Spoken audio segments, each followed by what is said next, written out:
Hello, hello.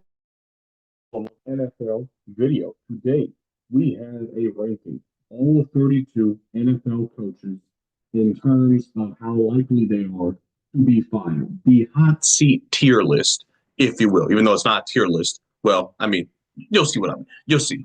Just stick with me, you know, believe in me, and you will see that how the structure of this is going to go. Thank you for watching, of course, and let's get right into it. So, we're going to start off first and foremost with the coaches who I believe just have no chance of getting fired. So, let's just run through them real quick. Mike McDonald of the Seahawks, and by I mean what I mean here by completely safe is that I think all of these coaches have good enough rosters. They've done enough to where I just think it is overwhelmingly likely that they will not get fired. So Mike McDonald with the Seahawks won 10 games in his first year as the head coach. The roster's pretty good. I mean, I expect their floor to be like their absolute worst, I think, is 9 wins. So I mean, unless the bottom fell out and he won like 5, 6, 7 games, then I could see something happening. But that's just so unrealistic. I just don't see a world where he gets fired. Kevin O'Connell and the Vikings. I mean, just based off, well, he has two reasons really. Based off last season alone, having one of the worst, well, having Sam Darnold as your quarterback, winning what was it, like 14 games, and then now he has a guy who's never played a snap of NFL football. So even if the Vikings won 6 games next year, he could just say, well, it was JJ McCarthy, his first season. He just has a lot of ways to spin it to where I just don't really see a world where the Vikings fire him no matter what happens next season. D'Amico Ryans, obviously, I mean, the Texans, you think of how bad they were in the years following the Deshaun Watson saga. He comes in, wins a playoff game back to back seasons, and they have a stacked defense. I just don't see a world where they move on from D'Amico Ryans after this year. Nick Sirianni just won a Super Bowl. Enough said. Sean McVay, Super Bowl winning head coach, kind of just is the face of the Rams franchise at this point. I mean, they've had bad seasons the last couple of years. Well, they've had a bad season, like a really bad season. They didn't fire him after that. I feel like they have some real positive momentum going for him right now. I think it's possible that Stafford is just not what he used to be, or he gets hurt again and they win 6, 7 games, something like that. But I just, even if, like, because the only way that they win less than 9 games, right, is if, like, something is really wrong with Stafford. And if that's the case, then it's not really McVay's fault. You know what I mean? So I feel like his job is completely safe. Dan Quinn, obviously coming off what he did last year with the Commanders, all they have to do is have a winning record next season, in my opinion. And just based off how good they looked last year, it's pretty easy to accomplish for them. Matt LaFleur with the Packers, I mean, he kind of, I mean, he's had a lot of wins. I mean, I don't know what the record is in terms of like wins for a coach in his first 5 or 6 seasons, but I'm sure LaFleur is pretty high on that list. Obviously, they have not had any major playoff success under him, but they seem to be moving in the right direction with Jordan Love, and I just don't see them having a disaster type season over there. Andy Reid, probably the most loved person in whatever state. I think it's Missouri, right? Kansas City, Missouri. But I mean, brother, like Andy Reid could like beat his wife, like or something crazy like that, and I feel like he'd still be like wildly supported. Like he could do some crazy stuff, Andy Reid, and like nothing like he will still be beloved by Chiefs fans. So Andy Reid's job, he has that job until he retires. Dan Campbell at the Lions, I mean, just completely turned their franchise around. That man is like a legend. Already, he has won one playoff game or two, I think one playoff game with the Lions, and he is absolutely revered. Matter of fact, I think he won two last season with the against the Rams and the Buccaneers. So I mean, yeah, he's done enough to just pretty much have his job 100% locked down. Sean McDermott with the Bills.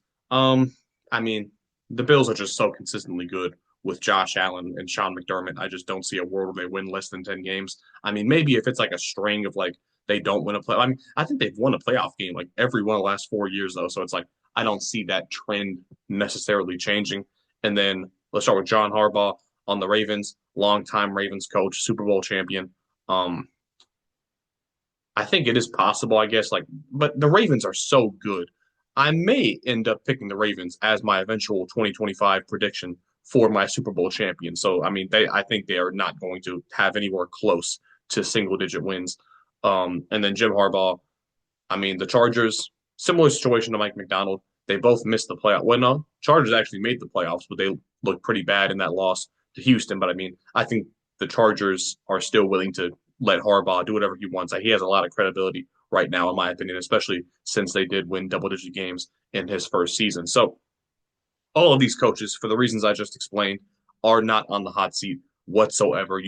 None of these guys have to worry about their job security next season. Now, these are the new coaches, right? Guys who it is not fair to evaluate them yet. A few of these guys have had head coaching experience. I guess, well, I'll just break down who I think will and won't be successful as kind of just a way too early prediction. I think personally, Liam Cohen, Brian Schottenheimer, and Kellen Moore will all end up failing and end up fired within their first 3 seasons. Like I don't think any of those guys will reach a fourth season, if you will. Um, Ben Johnson, I think even though he's a guy with no head coaching experience, I think he will be successful in Chicago. And then Mike Vrabel and Pete Carroll, I think will both be successful. I think Mike Vrabel might be the most successful of anybody here. Well, I think he'll be the most successful between him and Pete just because of his experience, his good experience with the Titans. I mean, he won playoff games with Ryan Tannehill as his quarterback. Now he has Drake May. I think he'll build the Patriots up to be a very good team again. And then Pete with the Raiders, he probably only has 3 or 4 seasons, unless, knock on wood, he ends up passing before that. He is just, he's just that old. But I mean, I just think he'll be successful with the Raiders. And then Aaron Glenn, everything's telling me, my mind is telling me the Jets are a complete dumpster fire, and they always will be. But it's something about Aaron Glenn. I just feel like I just have good vibes. I just think he'll end up winning 7 or 8 games next season, and a lot of people will be shocked for some reason. So, yeah, but I do think Cohen, Schottenheimer, and Kellen Moore will all be fired. I think Ben Johnson, Vrabel, and Pete will be successful, and then Aaron Glenn is the wild card. I'm not sure about him. Now, we get into the tier of coaches who I think personally will be safe next season, but unforeseen circumstances could lose them their jobs. Let's start off with Todd Bowles in Tampa. Now, a lot of Buccaneers fans they're already over Todd Bowles, and I really do not know why. He has won the division all 3 years that he's been the head coach there. Now, he's not done too hot in playoff games, but he won a playoff game last season. Keep in mind, guys, 2023, there were not a lot of expectations with the Buccaneers after Tom Brady left, and they actually got better than they were in Brady's last season there. That has been a massive move for them.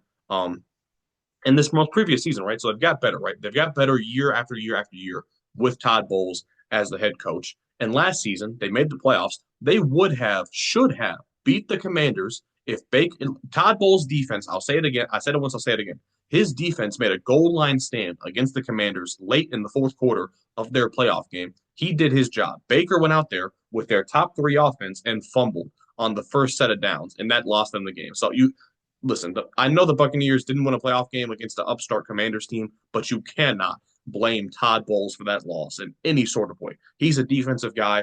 His defense did its job, and their top 3 offense lost them the game.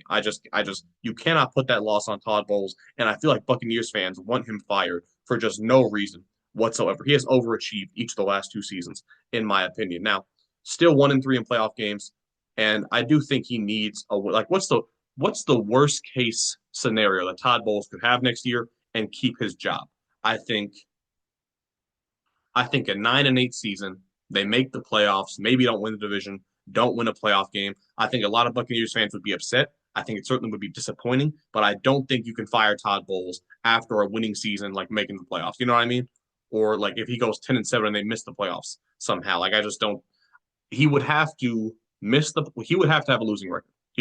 That's the only way I could see you moving off Todd Bowles. That is a serious step back. But I think their roster, especially offensively, is more than good enough. Like he would have to major injuries would have to strike, which again you couldn't really put on him. That's the case for every team though. Like he would just simply their defense would have to take a massive step back, and he would have to do a terrible job for them to win less than 9 games, in my opinion. I think they'll win more than 10 games. That's just me talking. Moving on, Dave Canales and the Panthers. He's a younger coach, so I think keep in mind they had a lot of momentum at the end of last season. They had a lot of overtime games, a lot of losses. They did win 2 out of the last 3 games. They won 4 out of the last 8 or 9 games, I think. They looked noticeably better after Bryce Young came back from his benching. That is also a major factor here. I think they won 5 games last year. I think they could win 6 games in 2025. And you would think, damn, 5 wins and 6 wins, it's not looking too good. But as long as Bryce Young shows growth and he has his best year in year three. That's pretty essential here. Like, because if they win 6 games and Bryce is not looking like the answer, then they'll just blow it all up. Trade Bryce, fire Canales, and start all over, right? But as long as Bryce shows the improvement, that's really all that matters here. Because as long as he does, they'll win, a few games right here or there. So, I just it entirely depends on Bryce. If he takes a step back, if he's not looking like the guy, then Canales is out there. But as long as Bryce makes some minor strides, right, they're going to keep him around and hope that it eventually works out there. So Dave Canales, I'm not too worried about him. Jonathan Gannon at the Cardinals, I might be wrong about this. I don't really know what the temperature is for the Cardinals, but I would assume that as long as he wins 8 games again, they're going to keep him around. Keep in mind how tough his division is. I mean, all three, well, the Seahawks and the Rams have each won a Super Bowl in recent memory, and the Niners have made like what 3 of them in the last 10 or 12 years. So I mean, it's a really tough division for the Cardinals, who have historically been the weakest team in that division. And here's the thing: I think it's a strong possibility that they go 7-10, 8-9, and they just trade Kyler because it is just not because Kyler's been there way before Gannon, and they've never won a playoff game with Kyler. So if something goes wrong this year, as long as the defense has taken noticeable strides, which I expected to, I could see a situation where they trade Kyler, probably get a first round pick for him, and just start over with the new quarterback in the 2026 class and just see if that works. Because I mean, if Kyler after this season, it'll be what 7 or 8 years for Kyler in Arizona. I think it would if they are not successful, I think it would be much more logical to blame that on Kyler than it would be for Coach Gannon, in my opinion. But by the way, I just don't think they're a good enough roster to make the playoffs yet. Now I could well, I think you can make a strong argument that they overachieved last season, even though they had a healthy Kyler for all 17 games. The roster was not good enough. So you know, I just don't really see a world where Gannon gets fired at all. Like I just don't see them winning unless Kyler gets hurt again. But that proves my point where if something goes wrong with Kyler, I think they bail on him. So Gannon, I would bet money that Gannon is the coach in 2026. That's just how I'm feeling at the moment. And I do expect them to win at least 7 games. Like if let's not kid ourselves here. The Cardinals are not, the shining standard of wins and losses. Like if they win 7 games, it's not the end of the world in Arizona, respectfully. Next up, Brian Callahan, Titans. Very similar situation to Dave Canales. They were worse than the Panthers last year. They were terrible last year. But that's not his fault. They were actually really disappointing. I thought they would win 7 or 8 games last year because they had a really good offseason. But I mean, when Will Levis is your quarterback, you just can't get much worse than that. And the offense was terrible. I like a lot of their moves. I mean, I like last offseason, but this offseason, I think you can make some. There's a lot more what's it called? A lot more known move. Like we know what's going to happen. They rebuilt the offensive line. They got a new quarterback. I mean, as long as Cam Ward looks like anything, like any sort of positives out of Cam Ward, and I think Callahan has his job. Now, if he wins 3 games again, yeah, you probably move on from that. But what are the odds that he wins 3 games back to back seasons in a fairly weak division on top of that? So, yeah, Brian Callahan, Cam Ward success, any sort of success, I think will keep Callahan in Tennessee. Now, Kevin Stefanski in the Browns, really interesting situation here because he is a 2-time coach of the year with the Browns, if I'm not mistaken. But I mean, the history, it's all over the place, right? He had 2 really good seasons, one with Baker and then one with Joe Flacco out of nowhere in 2023. Besides that, it's been all losing seasons, and he had a completely terrible season in 2024. Now, listen, the Deshaun Watson situation, no coach in the NFL is going to have a winning season with the Browns. It is simply impossible. You cannot be paying a third of your salary cap to somebody who's not playing for you. It is a literal handicap on the Browns' success. They have a glass ceiling. They're the only team in the NFL that has a glass ceiling. You cannot win or you cannot make the playoffs. It's just impossible. Now, with that in mind, those are the restrictions, right?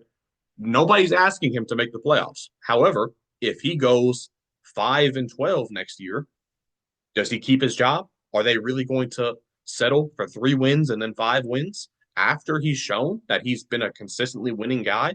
Because keep in mind, his bad seasons used to be 7 wins, 8 wins If they're now 3 wins, 5 wins, I think he could be out of there. Now, is there a situation where it's just not working out with Joe Flacco or Kenny Pickett or whoever, and he puts in Shadur Sanders, and they're still not winning games, but at least the fans are happy because they get to see Shadur in the game? I think that is possible. I think I think the fans would rather win 5 games but have Shadur play and look like the future than win 7 games with a mix of Flacco and Kenny Pickett but have no sort of answers at quarterback long term. You get what I'm saying here? So I think keeping in mind that they cannot make the playoffs and they are handicapped, I think they would rather it would be more beneficial for Stefanski to just see what he has in Shadur.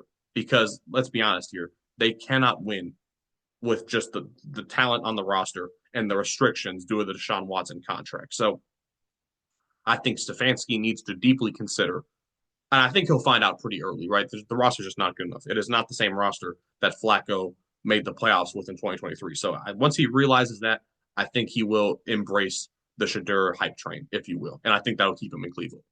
Now, these are the coaches who they need a big season. They will not make it if they just coast by.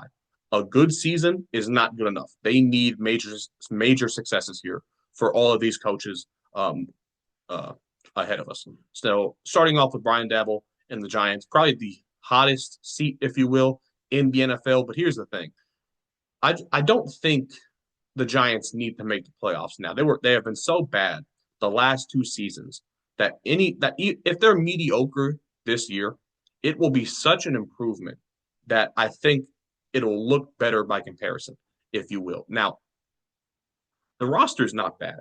The defensive line is stacked.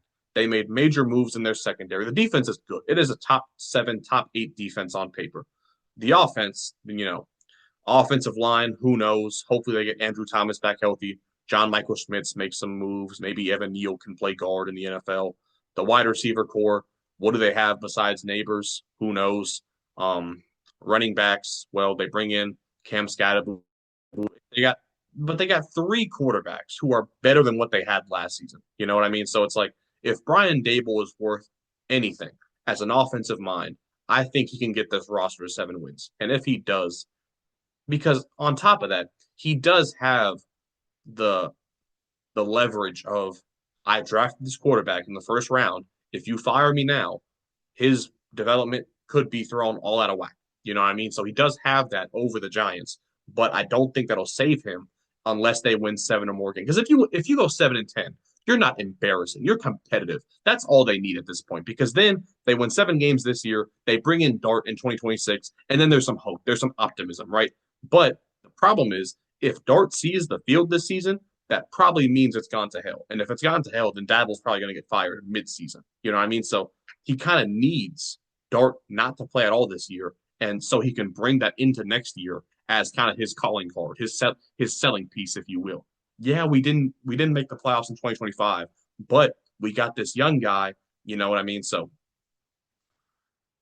I do not think 7 wins is unreasonable, and I do not think they'd fire him for like not making the playoffs. I mean, that is just they are clearly the worst team in their division. They're just like the hope the expectations for Dabble, they cannot be higher than 7 or 8 wins, in my opinion. And I do think that's achievable for the Giants. Next up, Kyle Shanahan. Now, obviously, well, he's going to be the second most accomplished coach in this tier, but he is one of the most accomplished coaches in the league. He's won the division 3 times in San Francisco. He has 4 seasons where he's won at least 10 games. He has 4 seasons with a playoff win, and he's had 2 Super Bowl appearances, 4 appearances in the NFC Championship game. But I do think he needs a big season because the fan perception, make no mistake, the 49ers fans were not happy last season. And it's not a situation where the Niners are consistently the Niners have bottomed out a few times before. Kyle Shanahan has finished last place in the NFC West 3 times. So he's had 4 good seasons, 3 bad seasons. It is not a situation where he keeps them at a solid floor. It is all over the place, sorry, with Shanahan as the head coach. And he's never had back-to-back losing seasons as the Niners head coach. So if he does this season, it is very fair to assume that that'll be the end of their partnership. Now, the roster has taken some major hits through free agency. I mean, They pretty much replaced all of their established veterans that they've acquired the last couple of years. The only guys they have now that you would recognize from 4 or 5 years ago are Trent Williams, Joey Bosa. I mean, you hope McCaffrey can be healthy. Ayuk, I mean, they got too many question marks. McCaffrey coming off injury, Ayuk coming off injury, Trent Williams coming off injury. Their secondary, who knows what that's going to look like? Is Malik Mustafa healthy? They got so many question marks. You still have, but they still have a lot of really between Brock Purdy, McCaffrey, Trent Williams, Bosa, and Fred Warner. That's five potential All Pro players on your roster. I mean, and George Kittle, that's six potential All Pros. It's hard to lose when you got that many players, but the 49ers and their health situation is one of the most cursed things in the NFL. So it's all over the place. But if Shanahan has back to back losing seasons or back to back seasons where they miss the playoffs, it would not shock me at all if the Niners decide to move on from him because that's a highly coveted job, in my opinion. They could get some real good coaching candidates if that position were to come available. And let's not act like Shanahan is some Super Bowl winning guy. His whole coaching career has just been either bad season or good season, followed up by a disappointing playoff performance. So it's like, I don't. Maybe I'm being a little bit too harsh as an anti-Niners fan, but I mean, I feel like if you ask a lot of fans, they are ready to part ways with Shanahan, especially if he has a bad season. So I don't feel like it's crazy to say that he needs a massive season in order to keep his job. Next up, we got Mike McDaniel on the Dolphins. Now, he's been there 3 seasons. He's never had a terrible season. I would argue he's never even had a bad season. His success is pretty much directly tied to if Tua is healthy. Let me actually bring up the number here. I want to see exactly what his record is with Tua as the starter in the last 3 seasons, because obviously it is much better than when Tua misses time. However, the Dolphins are in a unique situation where they have the most fragile quarterback. Well, not the most fragile, the most vulnerable quarterback in the NFL. If Tua suffers another concussion, it is extremely likely that he medically retires from football. Like no other team in the NFL can say that. And by the way, in case you were wondering, Mike McDaniel's record over the last 3 years, the Tua at the quarterback is 25-16. That is a very good record. But the problem is Tua misses a bunch of time, and when he misses time, the Dolphins they're pretty ass. So that could work in his favor or it could hurt him. Like if Tua gets hurt again, knock on wood. I hope Tua has a long, healthy career, but it's just extremely unlikely. If Tua gets hurt again and he retires or he just misses a bunch of time, he can leverage that and say, "Well, because he has proven that as long as he has a good, healthy quarterback, he wins games in the regular season. Now he's 0-2 in the playoffs, but I feel like as long as the Dolphins believe he can get them there, they're willing to give him that shot, right? And also, he just seems like he fits with the Miami atmosphere. Now, it feels like Jalen Ramsey and Tyreek Hill want out, if you will. So if those guys leave, their ceiling becomes much, much lower and their floor becomes much, much lower. But I don't know, man. It's an extremely volatile situation in Miami. And I would not be shocked if Tua gets hurt. They trade their stars midseason and they win 4 or 5 games. But even with that, I could still see McDaniel keeping his job because of how crazy the situation is. So it is weird. But if Tua stays, let's just assume if Tua stays healthy, he needs 10 plus wins in the playoff berth. There's no other way because they moved on from Brian Flores for having a winning record, and they moved on the guy before him for after 3 seasons as well. So it's like they don't usually keep coaches for 4 seasons. So if he doesn't perform big this year, I would absolutely assume that they move on from him.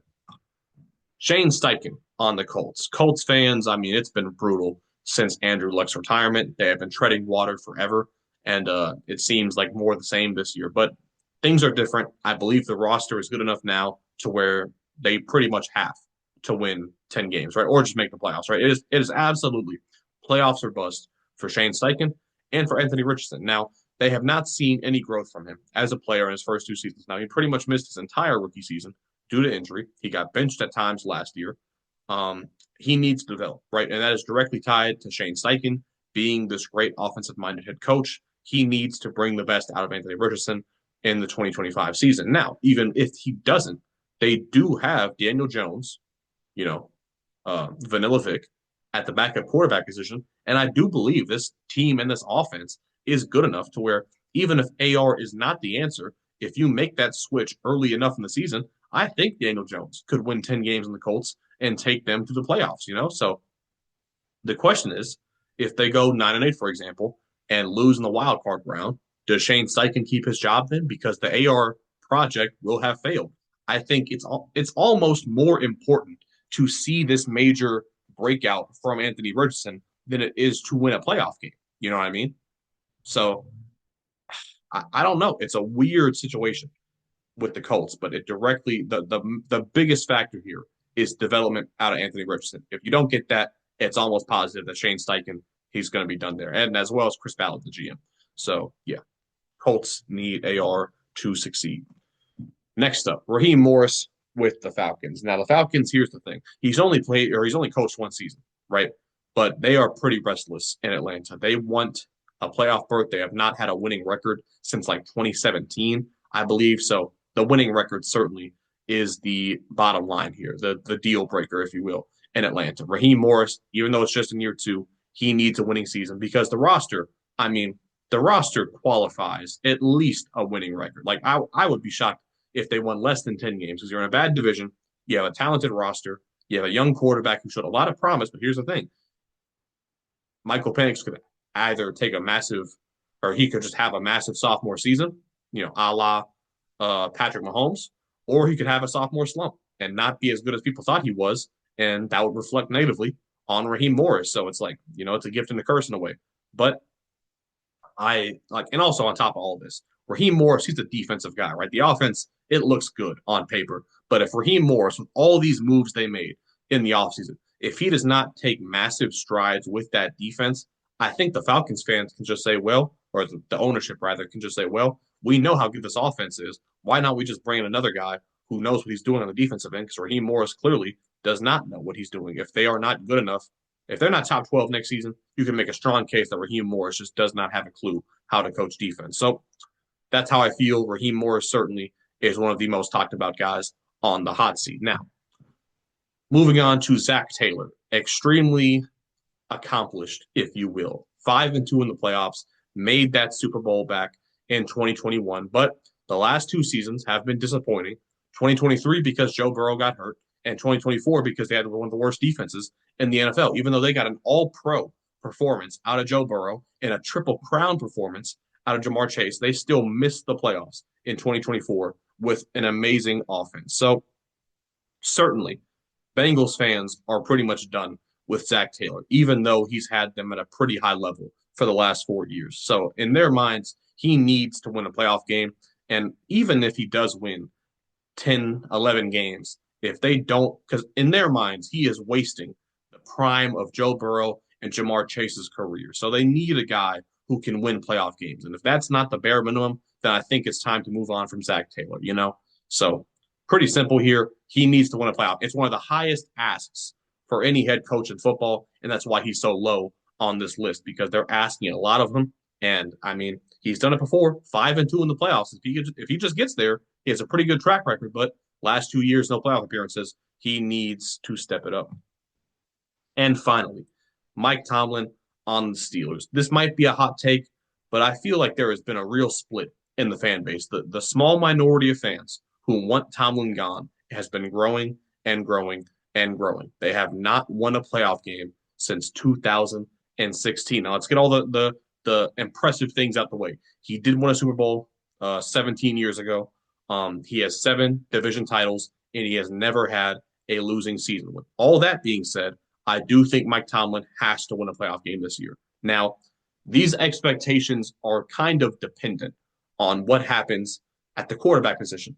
Either way, he has to win a playoff game or he'll not shake the negative stigma that he's built the last few years. But if they don't bring in Aaron Rodgers, then obviously the expectations would be lowered. But if he loses his streak, it's like a double-edged sword. If they don't bring in Aaron Rodgers, yes, the expectations will be much lower, but he could lose his streak of never having a losing season. If they do bring in Aaron Rodgers, the expectations will be much higher, and he has to win a playoff game at that point. Do I think the Steelers will fire Mike Tomlin? I don't think so. I absolutely could think it's a Pete Carroll type situation where they say it's a mutual departure, even though it's really not. So they could move on from him that way.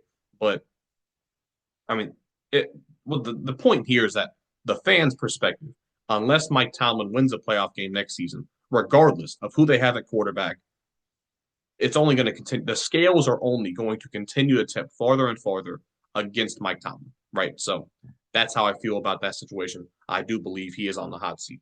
And just like Zach Taylor has one of the biggest asks of any coach in the league. So these are the overall tiers, is how they look. The safe coaches: Andy Reid, Jim Harbaugh, John Harbaugh, Sean Payton, Sean McDermott, D'Amico Ryans, Mike McDonald, Sean McVay, Dan Campbell, Matt LaFleur, Kevin O'Connell, Nick Sirianni, and Dan Quinn. New coaches: Kellen Moore, Brian Schottenheimer, Ben Johnson, Liam Cohen, Aaron Glenn, Mike Vrabel, Pete Carroll, Todd, and probably safe coaches: Todd Bowles, Dave Canales, Jonathan Gannon, Brian Callahan, Kevin Stefanski, and in the hot seat, Mike Tomlin, Zach Taylor, Raheem Morris, Shane Steichen, Mike McDaniel, Kyle Shanahan, and Brian Daboll. Those are all 32 coaches ranked in terms of their job security. I hope you enjoyed the video. Leave a like if you did. I will be back shortly, and I will see y'all in the next one. Peace.